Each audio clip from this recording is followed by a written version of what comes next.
kalau ini adalah suatu isu yang benar, kalau Pak Ugua nanti terakhir terbukti bersalah, wah, mau taruh di mana muka kita sebagai orang yang ada di Kabupaten Wakatobi.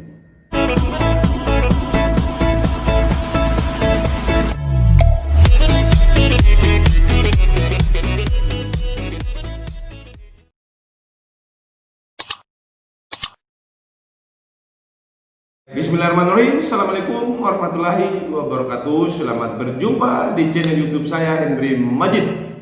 Pertama-tama saya menyapa kepada semua kalangan akademisi, kepada semua kalangan praktisi, dan kepada kawan-kawan pemuda-pemudi Indonesia dimanapun Anda berada. Pada konten saya kali ini, kawan-kawan semuanya, saya akan membahas mengenai insinyur gua. Oke, apa yang akan saya bahas pada hari ini menurut apa yang telah beredar di media-media nasional bahkan yang di lokal, bahwa tertanggal 27 Oktober 2020 Hugua dipanggil oleh Komisi Pemberantas Korupsi KPK sebagai dalam kapasitas dia sebagai saksi untuk memberikan keterangan mengenai dugaan subkontraktor fiktif. Jadi ada yang fiktif, makanya Pak Hugua dilaporkan bukan dilapor, dia diperiksa, dipanggil oleh KPK untuk dimintai keterangan. Tentu ini adalah suatu isu yang sangat bisa kita jadikan sebagai objek diskusi. Bagaimana tidak? Insinyur Hugua dalam hal ini beliau sebagai mantan Bupati Wakatobi 2 periode. Nah, ini bisa kita jadikan sebagai suatu isu untuk dikaji bersama-sama oleh praktisi, oleh akademisi, boleh. Nah, untuk lebih jelasnya supaya tidak kita dianggap memfitnah atau kita tidak dianggap public relation, ya, saya akan membacakan beritanya. Oke, kawan-kawan semua bisa dilihat di layar yang telah saya tampilkan itu bagaimana berita yang telah didapatkan oleh insinyur Hugua. Oke, ini di Kendari, ya. Ini media detiksultra.com di Kendari. Kasus pelaksanaan pengerjaan subkontraktor fiktif terhadap proyek-proyek yang dikerjakan PT Waskita Karya hingga merugikan sampai ratusan miliar itu terus bergulir. Di mana sebelumnya Komisi Pemberantasan Korupsi KPK Republik Indonesia telah menetapkan 5 tersangka, di antaranya mantan Kepala Divisi 3 Sipil 2 PT Waskita Karya, lalu mantan Kepala Bagian Pengendalian pada Divisi 3 Sipil 3 PT Waskita Karya Jarod Subana, mantan Kepala Proyek dan Kepala Bagian Pengendalian pada Divisi 3 Sipil 2 PT Waskita Karya Fakih Usman. Selanjutnya Kepala Divisi 2 PT Waskita Karya periode 2011-2013 Fatur Rahman, dan Kepala Bagian Keuangan Risiko Divisi 2 PT Waskita Karya. Dilansir dari suara.com, Komisi Pemberantasan Korupsi memeriksa mantan Bupati Wakatobi 2 periode itu dalam kapasitas sebagai saksi untuk melengkapi berkas penyidikan mantan Kepala Bagian Keuangan dan Risiko Divisi 2 PT Waskita Karya. Kami periksa yang bersangkutan dalam kapasitas saksi untuk tersangka Yuli Ariandi Siregar, Urjar Pelaksana Jabatan Jubir KPK Ali Fikri. Lebih lanjut, Ali Fikri mengatakan selain insinyur Hugua, pihaknya juga turut memeriksa 2 saksi lainnya, yakni mantan Direktur Utama PT Translingkar Kita Jaya Bambang Hartanto dan Musin sebagai saksi Juli Armando Siregar. Tanya itu, saksi lain turut dihadirkan penyidik untuk memberikan keterangan, yaitu mantan Kepala Balai Besar Wilayah Sungai Pemali Juana Hartanto dipanggil untuk melengkapi berkas penyidikan tersangka mantan Divisi 3 Waskita Karya. Sementara itu, saat dikonfirmasi melalui telepon seluler, nomor telepon insinyur Hugua sedang tidak aktif. Ya, mungkin beliau lagi sibuk kampanye di Kabupaten Wakatobi. Untuk diketahui 5 tersangka itu diduga secara bersama-sama melakukan tindak pidana korupsi terkait dengan pelaksanaan pekerjaan subkontraktor yang diduga fiktif pada proyek-proyek yang dikerjakan oleh Divisi 3 Sipil 2 PT Karya Wasita Karya selama 2019 sampai dengan 2015. Perusahaan subkontraktor yang digunakan untuk pekerjaan fiktif tersebut adalah PT Save Sejahtera Abadi. Berdasarkan hasil laporan investigasi dalam rangka penghitungan kerugian keuangan negara dari Badan Pemeriksaan Keuangan atau BPK, total kerugian keuangan negara yang timbul dari kegiatan pelaksanaan pekerjaan subkontraktor yang diduga fiktif tersebut sebesar 202 miliar rupiah. Oke, wah ini gede banget bro. Ya, oke. Ini tentunya kita sebagai masyarakat yang ada di Kabupaten Wakatobi kan malu bukan berarti ya, ini dalam dugaan saya selaku masyarakat yang biasa saja di Kabupaten Wakatobi, saya itu kok tiba-tiba ketika mendengarkan berita ini tiba-tiba srek. Kenapa srek? Karena hampir dipastikan semua yang diperiksa oleh Komisi Pemberantasan Korupsi itu setelah bermula dari saksi lalu tiba-tiba menjadi tersangka, lalu setelah tersangka maka divonis. Waduh, saya kok langsung membayangkan Wakatobi akan kembali lagi, bahwa nanti kita dulu pernah ada kader terbaik yang ada di Kabupaten Wakatobi diperiksa oleh KPK dan terakhir ditangkap, dipenjarakan selama 5 tahun. Dalam kapasitas juga dia ibu-ibu ya, ibu-ibu beliau itu sebagai anggota DPR juga, DPR Republik Indonesia. Lah kok ini terjadi pada di zaman gua lagi. Jadi kita belum sempat kehilangan isu, tiba-tiba Wakatobi kembali lagi diisi. Nah, ini tentu adalah suatu hal yang lumrah saja. Tapi dalam hal ini saya pengen memberikan informasi terkait bagaimana mekanisme Komisi Pemberantasan Korupsi ketika memeriksa saksi.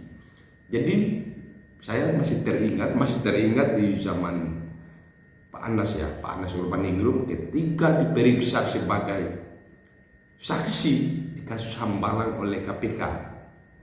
Jadi pada mulanya Anas Urbaningrum itu adalah juga sebagai saksi. Tapi kemudian ketika bergulir,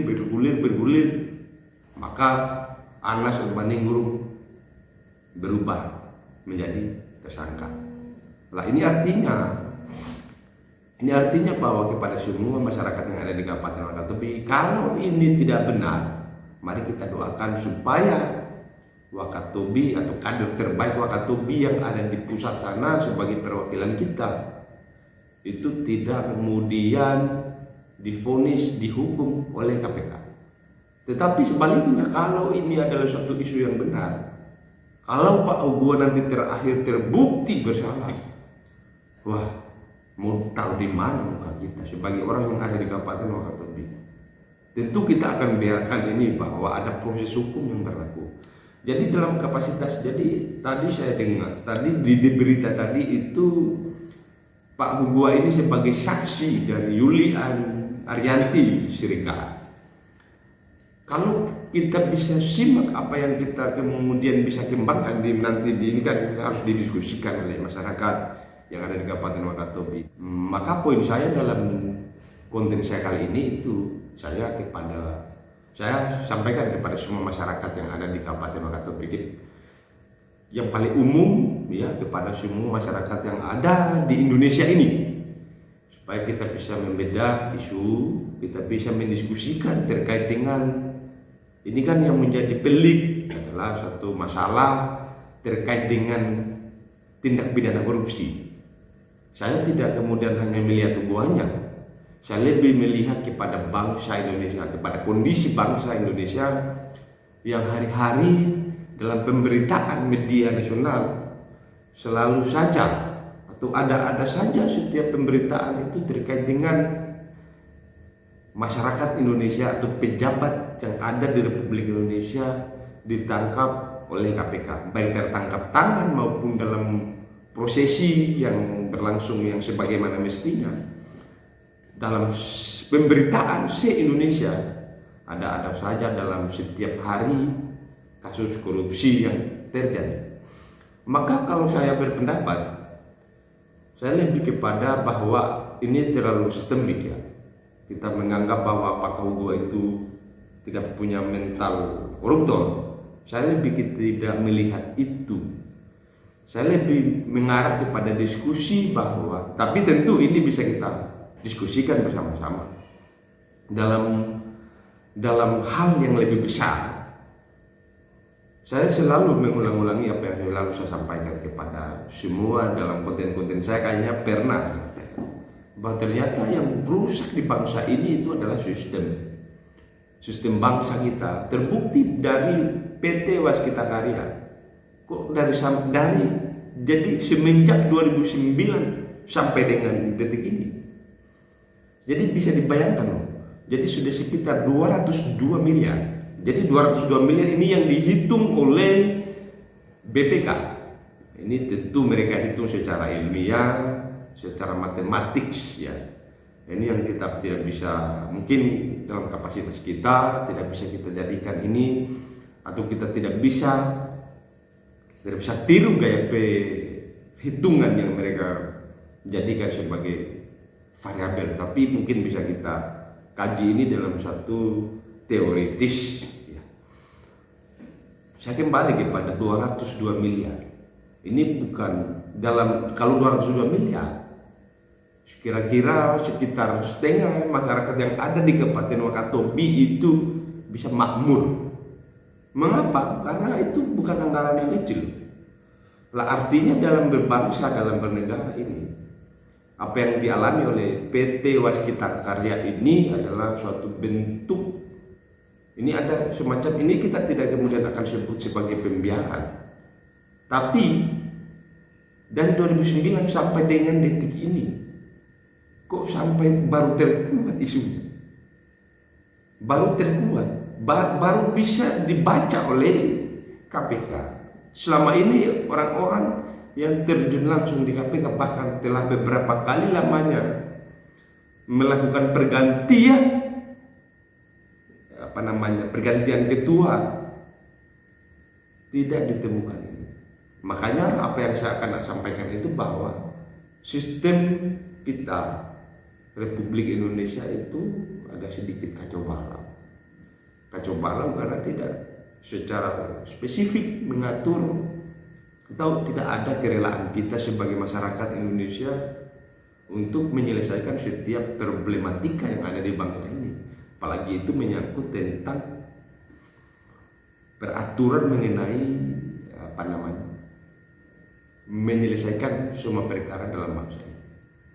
Dalam penegakan hukum pun sama, bahwa tidak ada satu pun yang secara ikhlas dilaksanakan oleh pemerintah dengan satu tujuan yang semurni-murninya untuk disampaikan kepada semua bangsa Indonesia ini bahwa hukum kita baik. Artinya bahwa apa yang disampaikan oleh Yusril Iza Mahendra di salah satu ungkapan beliau itu mengatakan bahwa di balik sistem yang rusak, di balik sistem yang rusak, orang baik dipaksa untuk rusak.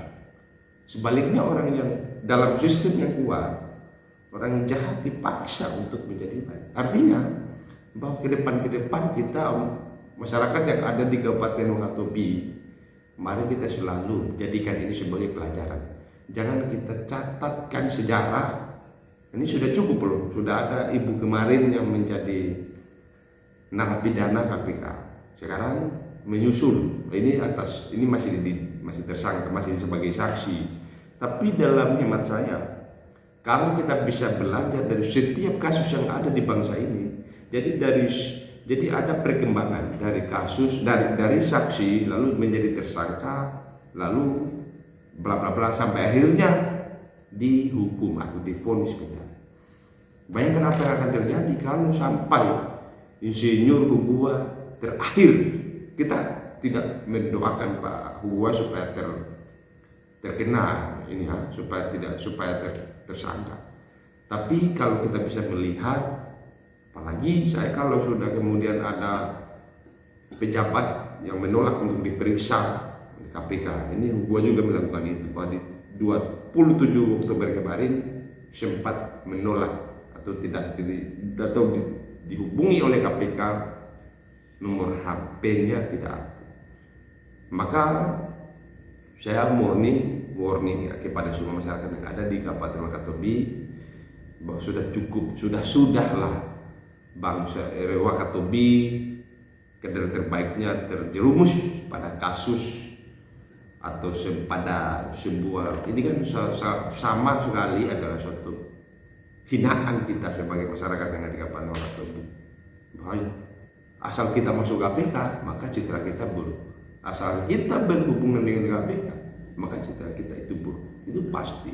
Demikian apa yang bisa saya sampaikan pada konten saya kali ini. Lebih dan kurangnya mohon dimaafkan. Billahi taufik wal hidayah. Wassalamualaikum warahmatullahi wabarakatuh.